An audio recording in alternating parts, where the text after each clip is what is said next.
Ladies and gentlemen, the ringing of that phone bell means adventure. Hello? Hello? The young man answering the phone is Archie Goodwin. Yes, this is Nero Wolfe's office. The mountain of a man in the oversized armchair, staring at Archie with a beady eye, is Nero Wolfe. Mr. Wolfe is in. Mr. Wolfe is always in. Would he stay in until... He would. Archie, what on earth? Boss, she sounds blonde. Phooey. Don't believe I can tell over the phone? Okay. Excuse me, miss, but are you blonde? Oh. Go ahead and laugh. Thank you. Mr. Wolfe will see you. Goodbye. I did not say. No, but you will. Besides, she wasn't blonde. And I want you to see red. Oh, Archie, better think of some new ones. Ridiculous.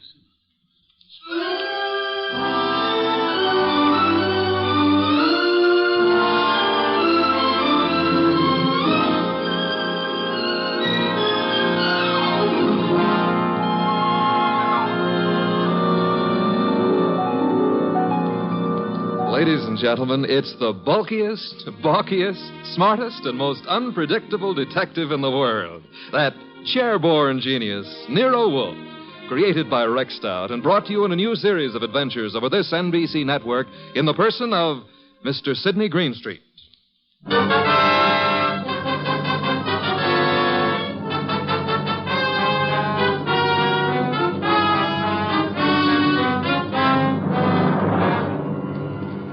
Tonight, it's the case of the girl who cried wolf. In the old brownstone house on 35th Street, my boss, Nero Wolfe, with all his 300 pounds, sits at his desk from which he runs his world. We have been patiently waiting for the lady client. Then there's a knock at the door, and I admit her. A beautiful, frightened, and red-headed girl. Mr. Wolfe? Mr. Nero Wolfe? Not by 160 pounds. I'm Archie Goodwin. Oh, yes. I spoke to you on the phone. I'm Mary Dunning, Mr. Goodwin. I was wondering if... He's in. He's always in. Come on. We'll try getting him to admit it. This is Mr. Wolfe. Miss Mary Dunning. How do you do, Miss Dunning? Here, take this red leather chair. It's a nice match for your hair. You know, as old Dr. Titmouse has said to me, beware of a red-headed woman. But I never could believe Thank them. you, Mr. Goodwin. Your business, Miss Dunning? Do you mean what I do or why I've come to you? Both, if you please. Well, I'm Mr. Stevens' secretary at the Tolliver Ecological Foundation. Our offices are down on East 12th Street. Ecological? Field research as to factors operating on plant and animal development and survival, Archie. Animal development, huh? Miss Dunning, the foundation has several agricultural research projects throughout the country, hasn't it? That's right, Mr. Wolfe. And Donald Stevens is executive director. Or was until... Was? He's disappeared. It's been 3 days now. He's not been near the office nor his apartment. No message or... Apartment? Stevens been living alone? He's a bachelor. He's engaged to Laura Tolliver. She's a cousin of the original Tollivers. But she doesn't know where he is either. Have you come to me on Laura Tolliver's account or on behalf of the foundation? Well, neither, Mr. Wolfe. I'm just worried, and I'd heard of you as one of the finest private detectives in New York. You've heard of me, Miss Dunning. We see that you're here. I still fail to understand why. But I've told you. Mr. Stevens has dropped out of sight. And there's another thing. The last time I saw him, he had a caller with him in his office. Caller? Male? Female? I don't know. We're in a converted old brownstone house, and, well, the way the offices are laid out, I don't see all the people who come in unless they make a point of coming to my desk. Mm-hmm. I see. All I know is that Mr. Stevens stepped out for a moment, looking either scared or angry, I couldn't be sure which, and asked me to see if there was a policeman at the corner. Which corner? Archie, continue, Miss Dunning. Well, I started to go, and there were low voices arguing from the inner office. And then Mr. Stevens called me not to bother. Then what? He said I could go ahead and take my lunch hour then. So I did. And when I came back, he was gone. Leaving no message? Leaving no message. And you've neither seen or heard of him since? I've tried all over. By phone, going out myself. Miss Dunning, has Mr. Stevens been in the habit of making extended business trips? Well, once in a while to our research stations in Pennsylvania, or New Jersey, or up in Vermont, but not without letting me know. I have to make out his travel vouchers. Has there been any recent trouble at the foundation? Trouble? Financial trouble? Personal trouble? No, there's been no trouble. Miss Dunning, you're wasting my time and yours. This is a problem for the police, if there is a problem. Oh no, Mr. Wolfe. I'd have gone to the police, except, well, if there should be an innocent explanation, it didn't seem fair to the foundation to risk the unpleasant publicity of... I said for the police. Wait a minute, Mr. Wolfe. It's your say-so, but when a girl walks in here and asks... The young lady can depart by the use of the same rather trim legs that carried her here, Archie. Oh, now, look, boss, just because I Miss look at... Dunning, I can think of a dozen reasons that might take your bachelor director out of town for a few days without the formality of explaining his actions. Then you won't look into this? Despite Mr. Goodwin's frowns, no. Should Mr. Stevens not turn up tomorrow or so, I suggest you advise the police or whatever attorney acts for the foundation. There is such a person, of course. Yes. Jonas Dowd is counsel. He's also a cult trustee. Consult him, then, by all means. But you don't seem to understand. If you'll excuse me, I'm overdue for an important conference with my cook. We have just received a shipment of truffles from France. Well, of course, if Mr. Wolfe, if you ask me... Precisely what I've refrained from doing, Archie. Would you be good enough to escort Miss Dunning to the door? To the door, Archie. Good night, Miss Dunning. Good night. Good night. And thanks, just the same. Look, Mr. Wolfe, it's your shop and you can get as surly as you please. But can you give me one excuse for that high-handed brush? One thin shred of an excuse? Miss Dunning was sitting in this chair... The girl was lying, Archie. Lying? How can you say that? At least twice. And possibly from the moment she opened that undeniably pretty mouth. Now, if you'll excuse me, Archie, I have an appointment with a truffle.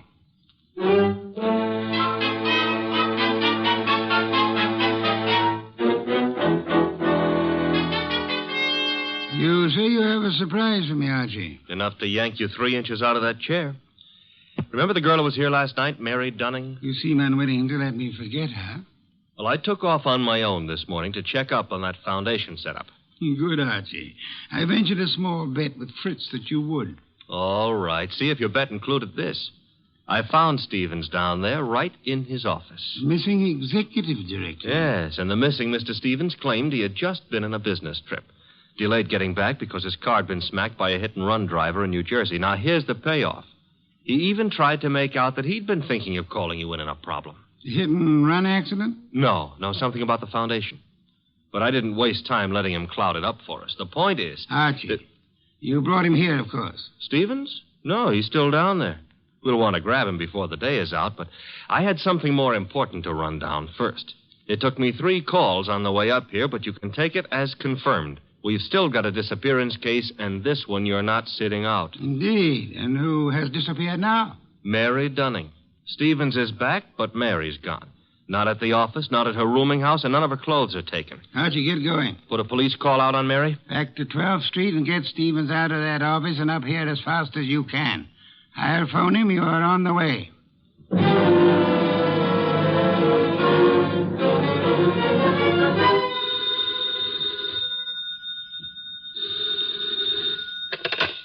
Hello?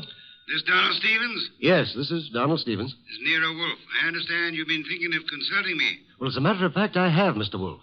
I started to explain to Mr. Goodwin, but... Are you alone there at the office? Why, well, yes. As it happens... Be careful. I don't think your car smash-up was an accident. I've just sent Mr. Goodwin to ask you to come here. Meanwhile, I'd suggest... Oh, excuse me, Mr. Wolfe. There seems to be someone coming in now. Wait, Mr. Stevens. There hasn't been time for Archie to get there yet. Excuse me, Mr. Wolfe. Don't. Just hold the wire a moment. Wait, Mr. Stevens. Come on in. I haven't had a chance yet. Oh, what? No! No!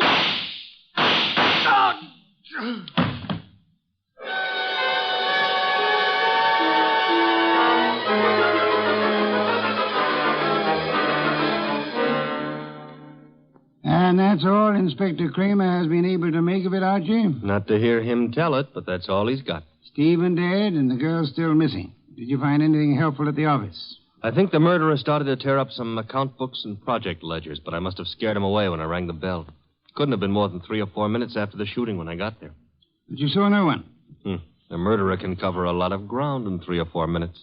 You were naturally by accident, since it is mildly illegal. You had a good look at the dead man? A very good look. Not to mention his pockets. Anything particular? Well, there was a half-eaten package of lifesavers in the left-hand trouser pocket. What's particular about that? The flavor was lime. I hate lime. Phooey.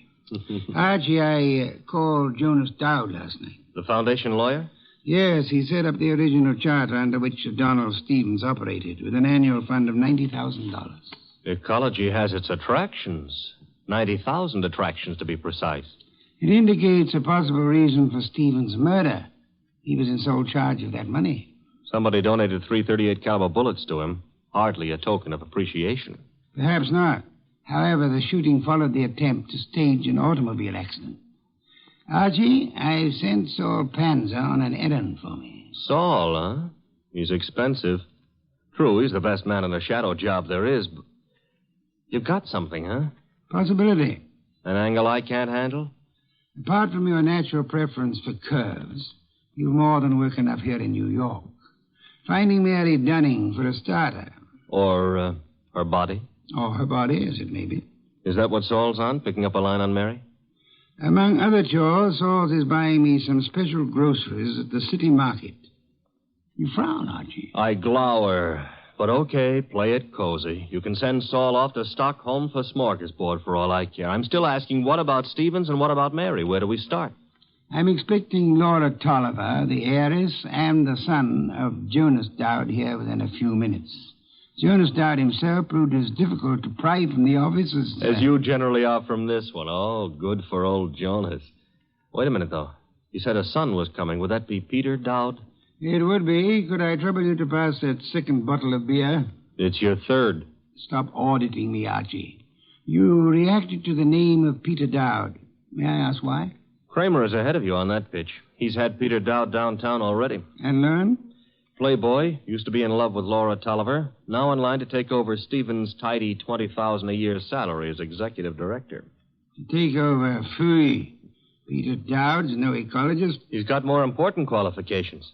His old man and Laura Tolliver are co-trustees under the Tolliver will, and the director can be anybody they name. Archie, you sound prejudiced against young Mr. Dowd. Yeah, that's what Kramer said. I'm just naturally suspicious of anybody who stood to pick up $20,000 a year, plus a whack at the $90,000 a year in house money, just by throwing 338 caliber slugs into Stevens. Particularly after getting rid of Mary Dunning to clear the way. The police still have no leads on Miss Dunning? A for effort, Z for results. Now, the way I see it, boss... Legwork now, Archie. Guess it's later. You might try Miss Dunning's landlady again for one, and try Peter Dowd's apartment. Now? Yes. I'd say go along and keep after the missing girl. Instead of sifting through the names in Stevens' appointment book you were asking about? It's two legs of the same animal. The names may help on the girl. Now, Archie, on your way.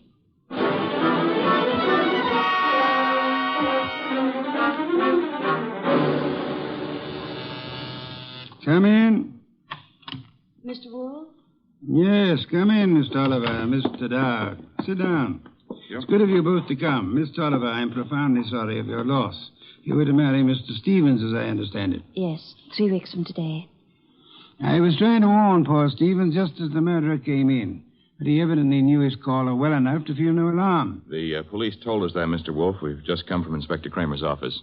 I know, Mr. Dowd. Did you gather the inspector meant to see you again? Why should he? How could anyone think that Peter could have anything to do with this horrible business? I see that you have no doubts about Mr. Dowd here, Miss Tolliver. Easy, Laura.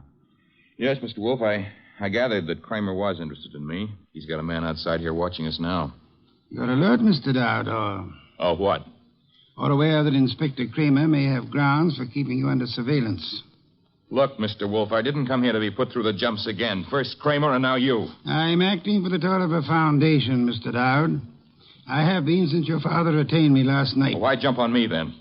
Young man, at my age and weight, the chances of my jumping on anyone are about as likely as, as unlikely as to expect that you're not still in love with Miss Laura Tolliver here. Mr. Wolfe, we haven't admitted that we... Miss Tolliver, you're concerned a moment ago at the possibility that this young man might be charged with Stevens' murder. Now, wait a minute, Mr. Wolfe. Climb back on me if you want, but let Laura alone.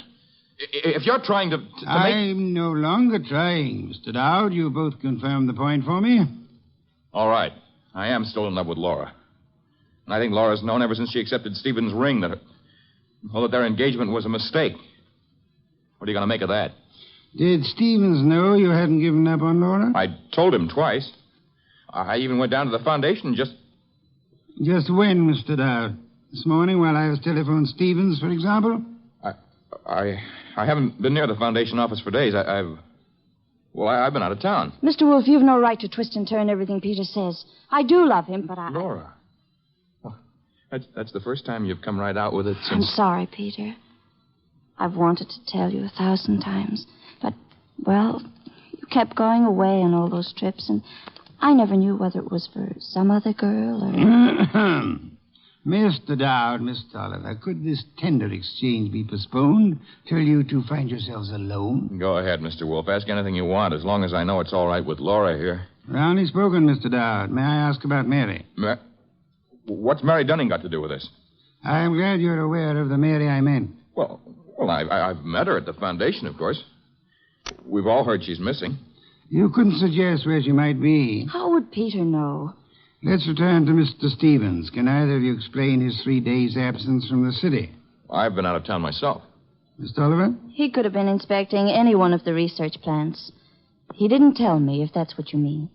Stevens said this morning he had been wanting to consult me. You can't suggest why? Well, no, I can't. About foundation business or personal business? .338 caliber bullets kept Mr. Stevens from making that clear, Miss Tolliver. Mr. Dowd's father is sending me over some material, but as yet it's not in my hands. Are you familiar with the personnel at the research stations? There aren't any more than 4 or 5 project managers. Halsey in Vermont, Schwartz down in Pennsylvania. Excuse me. Nero Wolfe? Archie, Yes, Archie. you can take it back about Mary Dunning. If she's a liar, she's just gone to a lot of trouble to make it look good. Dead? No, but knocked out with chloroform and stuffed in a closet in a man's apartment.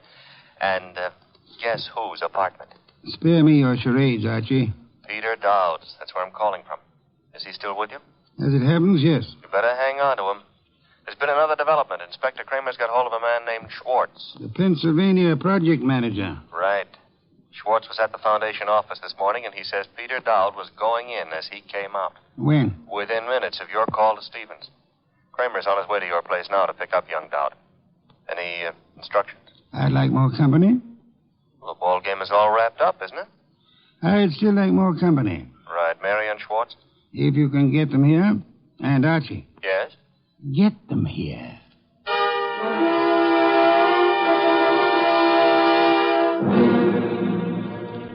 I'll have that 5th bottle of beer, Archie. 7th and quota for the night. And when do you get around to calling in Mary and our friend Schwartz? In a moment, Archie, in a moment. After all that scramble to get him here. I've been studying these project reports that Jonas Dowd sent over. Fascinating field ecology. I know. The factors playing in the development and survival of living organisms. Too bad poor Stevens didn't figure on a factor named Peter Dowd. Archie, I'm ready for Mr. Schwartz now. No Mary? I'll risk you in the next room with Miss Dunning for the time being. Okay. One Schwartz coming up. Oh, come in, Mr. Schwartz. Mr. Wolfe? How do you do, Mr. Schwartz? My apologies for this long wait you've had. And I'll try to make our business brief. Yes, sir. Mr. Schwartz, you managed the Tolliver Agricultural Research Station in Pennsylvania for some time. 2 years. I am not sure I didn't once enjoy a shipment of mushrooms that came from your place. You've experimented with Maya arenaria. Maya arenaria? Yes, of course. Yes, we've done some work with mushrooms. They were excellent. By the way, I understand you saw Mr. Stevens just before he was shot down. If I'd stayed 10 minutes longer, he might still be alive. May I ask the purpose of your call? I was delivering the monthly reports. No special trouble you came to discuss? No, sir.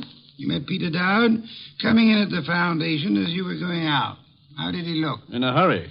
How so? He just pushed past with his face turned away. You're sure it was he? Yes, I had seen him at the foundation maybe 2 or 3 times before. Were you aware that Mr. Stevens and Mr. Dowd were both apparently in love with the same young lady? I'm a research worker, Mr. Wolfe. I wouldn't know about Mr. Stevens' personal affairs. Just an hour ago, before Inspector Kramer took him from here, young Dowd admitted that he'd been there today. I didn't think I could be mistaken. But he said only because Stevens had phoned him to come. Were you there when that call was made?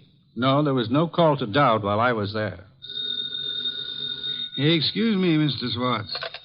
Yes, Nero Wolfe speaking. This is Saul Panzer. Yes, Saul, you're still... Yeah, still down here at the city market. Looks as if you were right. Indeed? One of their trucks just pulled in with a load of full crates. Top quality produce.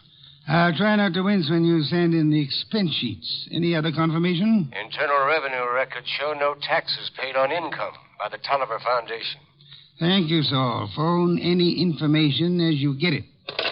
You'll forgive me again, Mr. Swartz. Archie, Yes, boss? would you ask Miss Dunning to step in now? Coming up. Come in now, Miss Dunning. Good evening, Miss Dunning. You've quite recovered from the chloroform? Mr. Goodwin's been helping me. He's been rubbing my forehead, and I'm beginning Spare me to... any further details. Miss Dunnings, would you mind telling me again how it was you came to find yourself in Mr. Dowd's apartment? Well, it was the phone call that got me to go over. It was a man whispering. He didn't give his name, but he said if I came to that address, apartment 4C, I could learn something about Mr. Stevens. You went to apartment 4C, and then? That's really all I know. Just after the door opened, before I could see him, his coat was thrown over my head, and then he must have given me the chloroform. It was Peter Dowd, of course. Dowd? Who else could it have been? It could have been Mr. Swartz here. Mr. Wolfe, you're joking. Am I, Swartz? Joking or drunk? Why should I... For the ancient reason, Swartz. Money. For the racket you had and wanted to keep. Racket?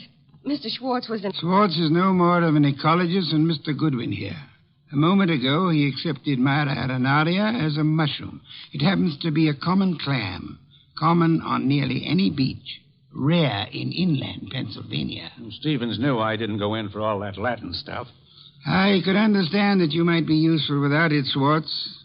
But to get away from your station operations, you faked the scientific knowledge you never had. All right. Suppose I am more of a farmer than a fancy scientist. Our job at the research station's to raise vegetable crops, isn't it? As you worked it, Swartz, of course. You turned the agricultural research project into a commercial farm. All expenses met from tax-free funds, and not a cent of return shown for the produce sold. So that's why Saul Panzer drew the rutabagus run. Stephen had the innocence of a specialist interested in his own field only. But even Stevens finally began to get onto those doctored reports of yours, Swartz. And when was it the Internal Revenue men began asking questions? Look, Goodwin, is this fat guy out of his mind? You had to get rid of Stevens after the last inspection trip. Were you even counting on taking over his job after Peter Dowd was put away for Stevens' murder? Merely, if you'll just explain to this lunatic... Watch it, Archie, watch it.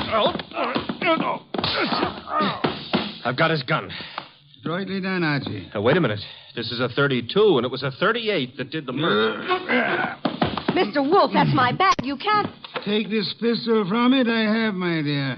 And this extraordinary effort you put me to of actually leaving my chair to secure this weapon, we'll add that to the score against you. Mr. Wolfe, if you aren't too tuckered to answer, that gun from Mary's bag. It's a 38. It may be the one used on Stevens. But Mary couldn't. She didn't. If ballistics tells us that this is the weapon, then Swartz must have passed it to her for safekeeping, till it could be planted in young Dowd's apartment or car or whatever. I didn't have anything to do with it. Miss Dunning, you had to do it more than you know. Do you realize that if Mr. Goodwin hadn't found you at the Dowd apartment when he did, that you might not be alive at this moment? You were the one person who knew Swartz's crime. Mary, don't listen to him. She's listening, Swartz. Miss Dunning, you thought the chloroform scheme was directed solely against Peter Dowd, and so you let Swartz talk you into it. Mr. Goodwin tells me the door of that closet was sealed with Scotch tape. I didn't know that. Schwartz actually tried... Your chloroform sleep was meant to turn into a permanent one, Miss Dunning. And I was trying to cover for him. All right, here it is. Schwartz planned it all. He did try the hit and run, and he did shoot Stevens. He's a liar. Mary, you've been juggling those books since... Say the details for Inspector Kramer, Swartz. There's guilt enough to be divided between you and guilt enough to burn you both.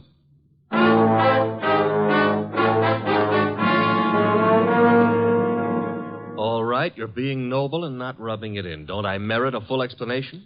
Archie, I'm concentrating on truffles. Do we deck out a bird, or shall we have them in an omelet again? Mr. Wolfe, look, I've got a white flag up, and I'm asking. All right, Mary and Schwartz wanted Stevens out of the way. And all right, they tried to hang it on Peter Dowd. But why'd Mary come here and try to get you into it in the first place? As far as she knew that night, Archie, Stevens wasn't to get back to New York alive. Schwartz hit and run ambush in New Jersey was supposed to take care of Stevens on his way back from Pennsylvania. By luck, Stevens survived the accident, and Schwartz had to follow him here to finish him off. Yes, but I still don't see why. Mary came here to establish her innocence by pretending to seek our help. Oh. And she thought to keep suspicion from Schwartz by creating the imaginary figure of a threatening caller at the office several days before. She knew Stevens meant to consult me about Schwartz, and she could guess Jonas Dowd would call me in eventually. Well, Stevens said he wanted to consult you that morning when I... That morning when you couldn't hear Stevens out because you were seeing him as Mary Dunning wanted us to see him. Oh, a trick operated with two vanishing acts to explain. Stevens's and Mary's. There you have it, Archie. And both fake. A straight business trip branded a run-out or a snatch only by Mary's account, and then the chloroform act at Dowd's apartment. You have it in full. Mm-hmm. Except how you knew she was lying to start with. Point one, the girl offered no fee, no prospect of a fee. Mm-hmm. Stay at that. Could anyone claim knowledge of my reputation, Archie, and still seriously expect that I would take an arduous labor for the love of it? Oh, I'm ashamed of myself. Point two, she told us of a caller coming to see Stevens. Of Stevens asking her to fetch a policeman, then changing his mind. When asked to call a policeman, what woman's curiosity would be satisfied by being told not to bother?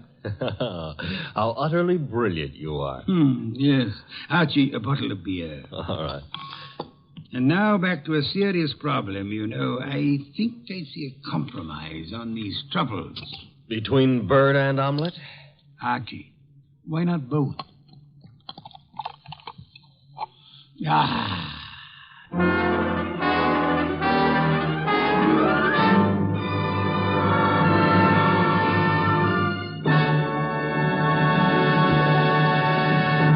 You have been listening to The New Adventures of Nero Wolfe, starring Sydney Greenstreet.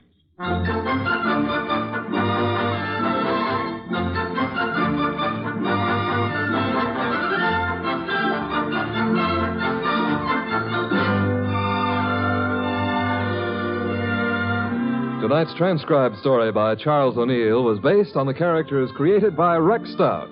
This is an Edwin Fadiman program, produced and directed by J. Donald Wilson. In the cast were Larry Dobkin as Archie Goodwin, and Charlotte Lawrence, Howard McNear, Mona Keneally, Lamont Johnson, and Herb Butterfield. Don Stanley speaking.